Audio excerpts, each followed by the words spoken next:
Salam untuk pecinta batu akik dan batu permata. Jadi kita kembali lagi untuk melihat-lihat bahan-bahan kerikil-kerikil, terutama bongkahan kecil-kecil batu beraneka ragam warna-warni dengan kerikil-kerikil yang cukup antik. Nah, di sini mulai dari bahan yang besar sampai dengan bahan yang kecil. Cuma yang terbanyak adalah yang kecil-kecil. Nah, kita lihat ini bahannya benar-benar warna-warni, sangat-sangat unik, persis seperti batu-batu sungai, terutama batu-batu yang di pasir-pasir.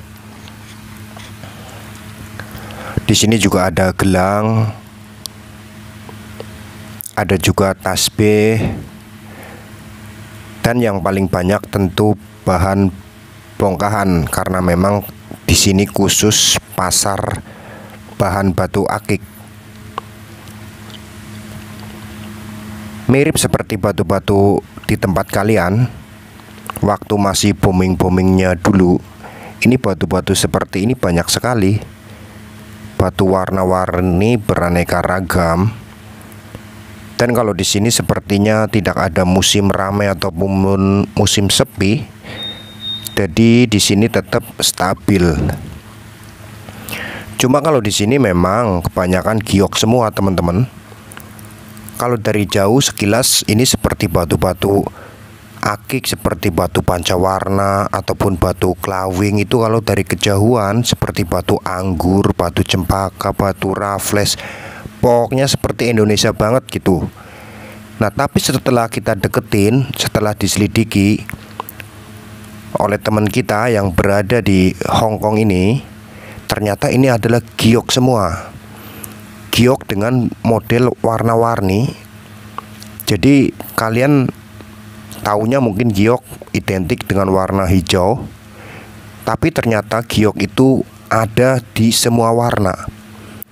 Jadi tinggal kamu menyebutkan warna apa. Giok itu ada merah, kuning, hijau, biru, putih, hitam, kuning, bahkan itu abu-abu, coklat, itu ada loh giok. Ya ini seperti yang kita lihat ini adalah batu giok semua dengan berbagai warna, dengan batu-batu kerikil, bahkan ada yang seperti model kendit.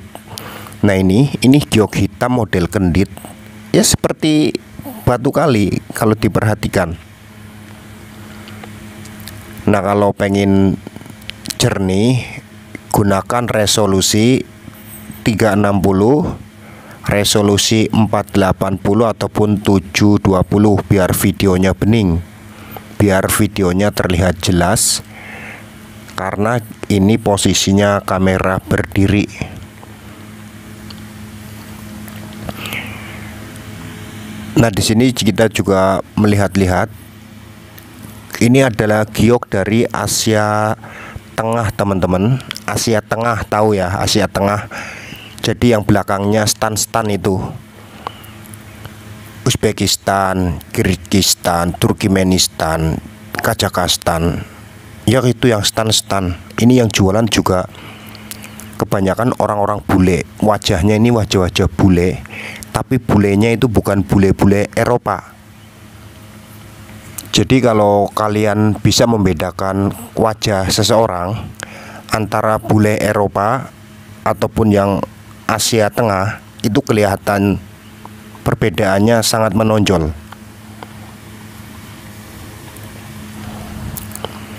Nah, untuk pasarnya sendiri memang ini cukup besar. Saking besarnya ini tidak bisa dijelajah satu persatu. Kalau kemarin yang emperan kan sudah ya oleh teman kita yang kerja di sana, yang emper-emperan. Nah, ini yang lebih masuk ke dalam, yang pakai meja-meja kecil. Jadi lapaknya ya tidak beda jauh dengan yang di tempat-tempat di Asia, terutama lapaknya ya kecil, meja ukuran 1x1 ataupun 2x2, dan batunya cuma dipajang seperti ini, seperti memajang-majang batu-batu kerikil.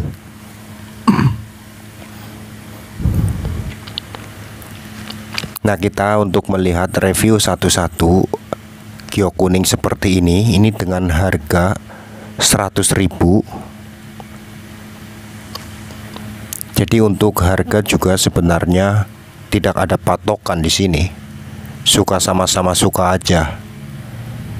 Nah, kalau kayak gini dirupiahkan ini seharga 100.000, ya entah mahal atau murah ya relatif lah. Untuk giok hitam ini seperti ini dihargai dengan 70.000 rupiah. Kita coba lagi dengan batu-batu yang unik lainnya, sekalian review harga dengan nominal rupiah. Karena saking banyaknya tentu bingung, seharian satu persatu nggak bakalan habis waktunya, karena yang jualan tuh ratusan ribuan, bahkan lapaknya itu sangat banyak.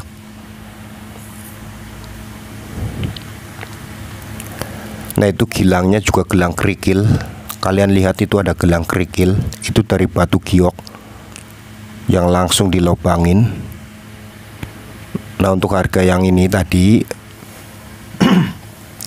ini yang saya pegang teman saya ini sekitar 50.000 rupiah. Sangat standar ya, masuk akal maksudnya untuk bahan-bahan seperti ini. Jadi ya kalau udah dijadiin batu akik bisa jadi bagus, bisa jadi jelek. Namanya juga masih bahan, seperti kalian beli bahan batu akik untung-untungan.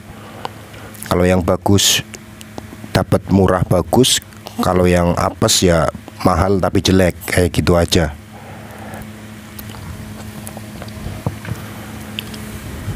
Nah, ini harga 50.000. Ini teman kita mau beli yang giok putih-putih ke hijau-hijauan dengan harga 50.000 rupiah. Ini mau dibikin liontin katanya, tinggal dilobangin.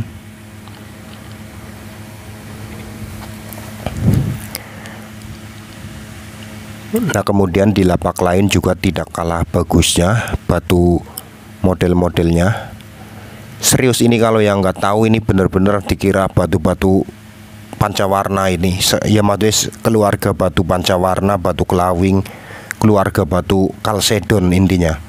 Ini kalau yang nggak tahu ini dikira batu-batu kerikil jenis kalsedon, keluarga kalsedon, karena memang dari jauh benar-benar warna-warni, mirip sekali dengan warna-warna pelangi. Bahkan nih seperti ini, orang ngira ini adalah batu kelawing, tapi ternyata setelah dipegang ternyata dingin, sangat-sangat dingin. Ternyata memang ini giok-giok dari Asia Tengah. Berbeda dengan giok-giok yang dari Myanmar. Kalau yang Myanmar kebanyakan bongkahannya itu gede-gede banget. Karena memang kalau batu yang dari Myanmar itu memang hasil tambang dari gunung-gunung.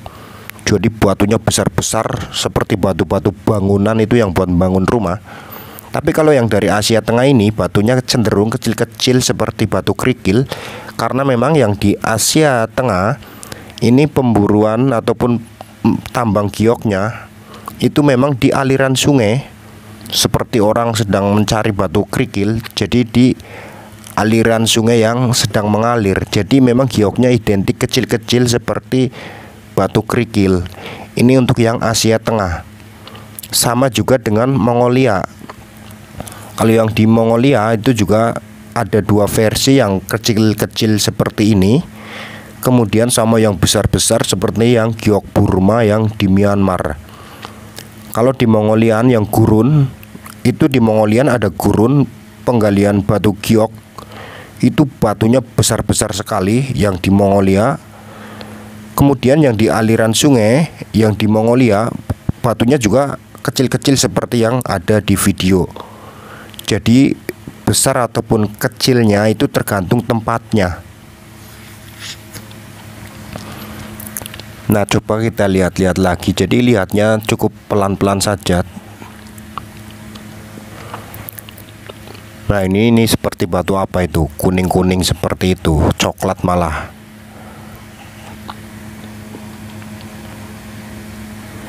Entah kalau digosok, kalau misalkan yang warnanya coklat, entah digosoknya dalamnya coklat ataupun malah hijau. Nah seperti ini banyak sekali kita melihat warna-warna coklat, warna-warna kuning. Di sini ini sangat banyak. Nah seperti ini nah kalau digosok misalkan, kita juga nggak tahu ya, itu jadi hijau apa ntar juga malah sama seperti kulitnya, warna kuning. Nah ini kata teman saya juga, kalau yang di Hong Kong, kalau untuk gosoknya sendiri malah justru di sini nggak ada tempat gosok. Gosoknya itu jauh banget. Saya juga di sini pasarnya juga biasanya di mana ada tukang bahan batu, pasti di situ ada tukang gosok. Justru di sini malah nggak ada. Tukang gosoknya itu sekitar jauhnya dari tempat para pedagang ini sekitar 10 km. Itu malah tukang gosoknya malah ya bisa dikatakan seperti di mall. Jadi sangat-sangat jauh. Kalau di Myanmar itu campur tukang batu kayak gini, tukang gosoknya pasti ada. Sama kayak di Indonesia juga. Tapi kalau di sini ini nggak ada tukang gosok. Tukang gosoknya ada tapi jaraknya itu sangat jauh. Nah jadi yang ada di Hong Kong kalau pengen ngeliat batu-batu cuci mata seperti ini, diutamakan harus bisa bahasa Inggris. Karena pedagangnya rata-rata yang di sini yang pakai meja ini wajahnya wajah Asia Tengah. Yang belakangnya stan-stan itu, jadi wajahnya itu agak kebule-bulean. Dia jarang yang bisa bahasa Mandarin, jadi harus pakai bahasa Inggris. Ada juga yang bisa pakai bahasa Mandarin, cuma agak-agak tidak lancar. Jadi kata teman saya ini kalau ke sini, kalau pedagangnya orang-orang timur Asia Tengahan itu harus pakai bahasa Inggris. Pakai bahasa Mandarin juga bisa, cuma agak-agak ngandet-ngandet, bahasanya tidak begitu lancar. Nah ini yang di bawah ya di emper-emper. Ini coba dibedakan apa bedanya dengan batu kali. Kalau kita lihat sekilas, bedanya apa dengan batu kali? Ya hampir tidak ada bedanya. Hanya saja ini adalah batu giok. Nah kemungkinan besok teman kita ini akan nge-review tentang batu-batu kecubung yang ada di tempat lain.